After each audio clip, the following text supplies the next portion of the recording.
Hello, hello, hello, hello, salut, ça va? J'espère que tu vas très bien. Et moi aussi, je vais très bien, merci par la grâce de Dieu. Alors, il y a une chanson qui fait le buzz sur les réseaux sociaux ces jours-ci. Il s'agit de la chanson Ninito Salite. En français, qu'est-ce que nous n'avons pas fait? Disons, cette chanson m'a quand même donné, en fait, m'a poussé à beaucoup réfléchir et j'aimerais que nous puissions parler de cela dans notre vidéo. Alors, si tu n'es pas encore abonné à la chaîne, n'hésite pas surtout à le faire et activer la cloche de notification pour ne rater aucune de nos vidéos. Et surtout, si tu aimes la vidéo, n'hésite pas à liker la vidéo et à nous laisser un commentaire, cela nous fera énormément du bien. Nini Tosalite. En fait, je réfléchissais sur la chanson et je réfléchissais sur le parole, je réfléchissais aussi sur la vie comme tout le monde. Et après, paf, en fait, la question a automatiquement changé dans ma tête. En fait, la question a vraiment changé dans ma tête. Et j'ai commencé plutôt à me poser la question, Nini Nassali, qu'est-ce que j'ai fait? Qu'est-ce que j'ai réalisé? Et c'est ça la question que je commençais à me poser régulièrement. Alors, je me suis posé la question plus d'une fois et je me suis mis à analyser quand même les comportements de la jeunesse congolaise. Et en faisant certaines analyses, triste a été mon constat, j'ai remarqué que sur 100% de la jeunesse congolaise, à peu près 70% se retrouvent dans les cas que je vais citer actuellement là. Alors, il n'y a pas plus tard que avant-hier, je crois bien, j'étais au bureau et il y a un petit qui est venu me voir, disons, c'est pas vraiment un petit, je peux dire un pote, qui est venu me voir pour me demander un 10 000 francs pour pouvoir rentrer à la maison. Bon, je me suis dit, d'accord, il n'y a pas de problème, je peux te donner un 10 000 francs. Mais dans sa main, il tenait un iPhone 12 Pro Max. Bon, juste question de vérifier, je lui ai demandé, ah, ça c'est un iPhone 12 Pro Max? Oui, c'est un iPhone 12 Pro Max. Je peux voir, j'ai vu, il avait bien un iPhone 12 Pro Max. Alors, je me suis posé la question, comment une personne qui a un iPhone 12 Pro Max peut manquer un 10 000 francs pour rentrer à la maison? Je lui ai demandé, mais pourquoi est-ce que tu manques l'argent des transports? Et là, il a commencé à m'expliquer, le pays va mal, il n'y a pas d'emploi, ça fait longtemps que je suis en train de chercher l'emploi, mais je ne trouve pas d'emploi, et etc., etc., tout ça. Bon. Euh, et puis il est parti. Bon, après, je suis resté, j'étais en train de réfléchir. Alors, je te pose quand même la question, est-ce que tu peux dire en âme et conscience, Nini Tosalite, aussi longtemps que euh, par grâce ou je ne sais pas moi, par bonté ou par chance, une personne s'est décidé de t'offrir en fait une certaine somme d'argent et tu t'es décidé d'acheter un iPhone 12 Pro Max qui coûte pas moins de 1 400 $ au lieu d'acheter une parcelle que tu peux avoir peut-être à 1 000 $ dans certains milieux, puisque la parcelle prendra toujours de la valeur au fil des années, pendant que l'iPhone perdra sa valeur au fil des années. Disons, j'arrive pas à comprendre. Ou encore que tu puisses avoir cet argent, investir dans une affaire et te lancer justement dans cette affaire qui pourra peut-être te rapporter quelque chose et tu ne manqueras pas le transport. Est-ce que vraiment en âme et conscience tu peux dire non, bon, voilà, on m'a offert l'iPhone. Mais oui, lorsqu'on t'offre l'iPhone, l'iPhone t'appartient. Tu peux aller dire, bon, ça va, je vends cet iPhone à 1 200 $, tu t'achètes un autre téléphone à 200 $. D'ailleurs, en parlant de la vidéo que je suis en train de faire, je suis en train de le faire avec mon Samsung qui ne vaut pas plus de 250 $. Alors, tu achètes un téléphone, tu peux avoir les images, la qualité, tout ce que comme tu le veux, voilà, comme tu le souhaites. Est-ce que c'est nécessaire d'avoir un iPhone et manquer le transport? Est-ce qu'on peut se dire ça? Ou encore, en âme et conscience, est-ce que tu peux te poser la question, Nini Tosalite, pendant que, après avoir, en fait, suivi le cursus scolaire normal, académique normal, tu as eu ton diplôme, des licences ou des graduats, je ne sais pas moi, l'équivalent du master ou baccalauréat. Et après avoir eu ton licence, peut-être tu tentes plusieurs demandes d'emploi par-ci par-là, peut-être 10 fois et ça ne marche pas. Tu te décides de rester bien au chaud à la maison, peut-être en train de regarder la télé, pendant qu'un autre jeune qui n'a peut-être pas étudié comme toi, mais qui est là dans la rue en train de nettoyer les baskets des gens et qui s'est fait une moyenne des 10 000 francs par exemple. Est-ce que dans ces circonstances-là, tu peux vraiment dire Ninito Salite? Est-ce que dans toute ta conscience, en âme et conscience, tu peux dire l'initosalité aussi longtemps que ton unique centre d'intérêt, c'est des bêtises, t'amuser, disons, tout ce qui est banal, les conférences, ça ne t'intéresse pas. Les formations, ça ne t'intéresse pas. La lecture, ça ne t'intéresse pas. D'ailleurs, tu ne sais même pas quand est-ce que tu as lu les derniers bouquins, les événements liés aux affaires ou tout ça. Toutes ces histoires, ça ne t'intéresse pas. Les rencontres scientifiques, ça ne t'intéresse pas. Donc, toi, c'est seulement être là et puis crier, bah, supporter va gagner. Et puis au CPI. Est-ce que, dans pareille circonstance, tu peux vraiment dire ninitosalité?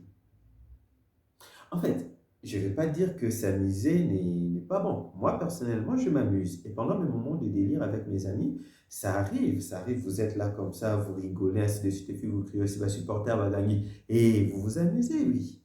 Mais, après avoir crié, bah, supporter va gagner, je n'oublie pas que le président Mobutu a dit, moto na moto, abongisa.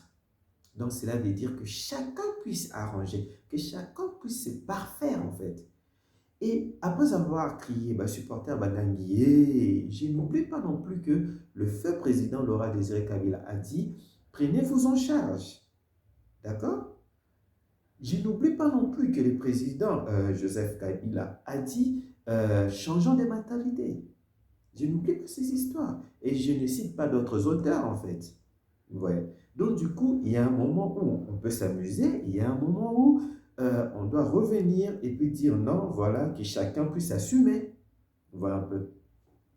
J'aimerais quand même, en fait, parler brièvement de mon histoire. En fait, j'ai quand même eu la grâce de parcourir, de faire, en fait, justement, un cursus normal. Donc, j'ai fait l'école primaire, secondaire et puis j'ai fait l'université. Mais tout mon cursus scolaire et académique a été orienté vers les secteurs scientifiques. Donc, j'ai fait les maths physiques aux humanités et j'ai fait les sciences d'informatique et puis les génie informatique à l'université et j'ai obtenu mon diplôme de licence, l'équivalent du master pour le système LMD en génie informatique à l'université de Kinshasa. Cependant, bon, après avoir obtenu mon diplôme, je me suis lancé aussi dans la recherche de l'emploi. J'ai cherché par-ci, par-là. Mais très souvent, lors des expériences professionnelles, on demande toujours d'avoir l'expérience professionnelle minimum 2 ans, 3 ans, 4 ans, 5 ans, ainsi de suite, tout ça. Et du coup, il n'y avait pas de poste pour moi. Et pendant ce moment, je n'ai pas baissé les bras. Je suis allé, j'ai commencé à donner cours. J'ai commencé à enseigner dans une école de la place où je percevais 100 dollars comme salaire mensuel. Et j'ai commencé à donner cours. J'ai donné le cours de géographie, s'il vous plaît. J'ai enseigné le cours de géographie en première secondaire et en deuxième secondaire. Et avec le petit salaire que j'étais en train de gagner, je me suis décidé de commencer un shop. J'ai ouvert un shop. J'ai fait 2 ans avec mon shop. Et pendant que j'avais et le shop, et puis j'ai continué à donner cours de géographie, je me suis lancé dans des formations. Donc, je me suis lancé dans des formations, je suivais des formations, je participais à des conférences, je me suis inscrit comme étant volontaire des Nations Unies. Et grâce à ces numéros matricules, ça m'a ouvert un portail, les académies dédiées aux membres staff des Nations Unies. Et dans ces académies, j'ai quand même pu suivre certaines formations et des formations certifiées, mais qui n'étaient même pas payées en fait au finish. Et j'avais eu ma certification en passation de marché. J'ai suivi plusieurs formations. J'ai suivi des formations en droit de l'homme. J'ai suivi des formations en exploitation sexuelle, des abus sexuels, tout ça. J'ai suivi la formation en passation de marché. Et un jour, bon, je suis allé toujours déposer aussi toujours les CV comme d'habitude parce que je n'avais pas baissé le bras. Et après, j'ai été rappelé. Et lors de l'interview, le responsable me dira, bon, en tout cas, Joseph, nous avons examiné ton CV. Ton CV, tu es informaticien, certes, mais tu es purement software. Or, nous avons besoin des techniciens, en fait, de ceux qui font la maintenance, de ceux qui font les câblages, toutes ces histoires. Or, ce n'est pas ton domaine d'expertise. Toi, tu es plus dans le développement des applications et tout ce qui va avec. Bon, j'ai commencé déjà à perdre espoir et puis il parcourait mon CV. Il a remarqué que j'avais un certificat en passation de marché. Et les certificats, je l'ai obtenu à UNFPA. Alors, Lorsqu'il a vu, il a dit, ah, tu as un certificat en passation de marché? J'ai dit, oui, j'ai un certificat en passation de marché, le procurement. Ah bon? Il a dit, donc tu comprends comment ces gens fonctionnent dans le domaine des passations de marché? J'ai dit, évidemment, je comprends la logistique des passations de marché, comment est-ce que ça fonctionne au niveau des Nations Unies. Il dit, d'accord, donc c'est que tu peux être un atout pour nous, puisque nous, de notre côté, nous sommes des vendeurs, des fournisseurs de produits et services. Alors, j'aimerais travailler avec toi comme étant commercial et non comme étant un informaticien. Bon, disons, d'accord? Et c'est là que j'ai été recruté comme étant un délégué commercial. Et en tant que délégué commercial, je percevais un salaire de 250 $ le mois. Et il fallait travailler dur, tout ça. Mais curieusement, grâce aux formations que j'ai à suivre par-ci, par-là, tout ça, aux conférences, et ainsi de suite, j'ai pu développer en fait des stratégies commerciales de telle sorte que sur un délai de près de 5 ou 6 mois, j'avais été nommé meilleur agent. Ouais, meilleur agent commercial. Et puis, j'avais généré à l'entreprise déjà plus de 250 000 $ de recettes. Du coup, j'avais un diplôme de meilleur agent et j'avais été promu au titre de Supplier Chain Manager. Donc, gestionnaire des chaînes de fourniture et approvisionnement. Et après, j'ai continué encore à travailler dur jusqu'à ce que j'ai atteint la fonction que j'occupe actuellement là. Et sans compter les autres consultances par-ci par-là. Donc, en gros, le domaine dans lequel j'ai évolué sur ma carrière professionnelle n'est pas le domaine que j'ai appréhendé lors de mon cursus universitaire. En fait, je n'ai pas dit que c'est ce qui pourra t'arriver, non. Mais en fait, je ne voudrais pas que tu puisses justement te limiter, en fait, te restreindre justement, et puis te mettre à blâmer les systèmes, à la place d'être là et puis commencer à blâmer les systèmes, dire que le pays va mal et tout ce qui va avec. Moi, j'interviendrais plutôt, je voudrais plutôt que tu puisses, en fait, euh, t'es parfaire, tu suis des formations, s'il faut aller dans des conférences, tu vas dans des conférences, s'il faut faire des petits travaux, question d'avoir, ne pas manquer un crédit, ne pas manquer un transport, fais ces petits travaux, fais des petites choses. Et ces petites choses-là pourront t'aider, par exemple, à payer certaines formations en ligne, tout ça. Comment une personne peut être là en train de crier, bah, supporter va gagner, et tu le vois, là, tu montres, il y a cher, là, il a cher, il a un smartphone qui coûte cher, mais cependant, il n'a même pas un compte bancaire. Ou encore, dans d'autres cas, s'il a un compte bancaire, son compte est vide. S'il vous plaît, comment est-ce que vous pouvez expliquer les choses pareilles? Et puis, vous allez être là pour dire Nini Tossalité. En fait, cette vidéo, je t'invite justement à, à la place de blâmer en fait les systèmes. Je ne dis pas que ceux qui ont chanté cette chanson, c'est que ceux qui ont chanté en fait cette chanson ont tort. Non, non, non, je ne dis pas ça en fait. Ils ont raison, en fait, et ils ont soulevé certains points par rapport à leur vécu.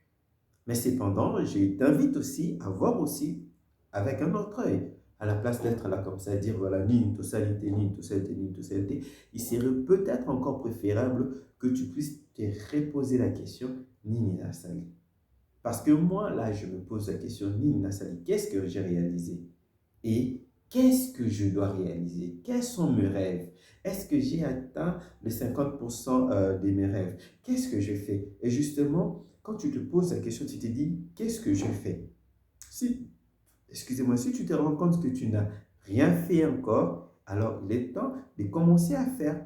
Et là où tu as échoué, ne prends pas ça comme étant un sujet pour en fait blâmer le système, non. Dis-toi que c'est une leçon et cherche maintenant en fait à trouver d'autres stratégies pour pouvoir réussir là où tu as échoué. En fait, c'est juste le conseil que je voulais te donner et je te souhaite vraiment de très bonnes choses.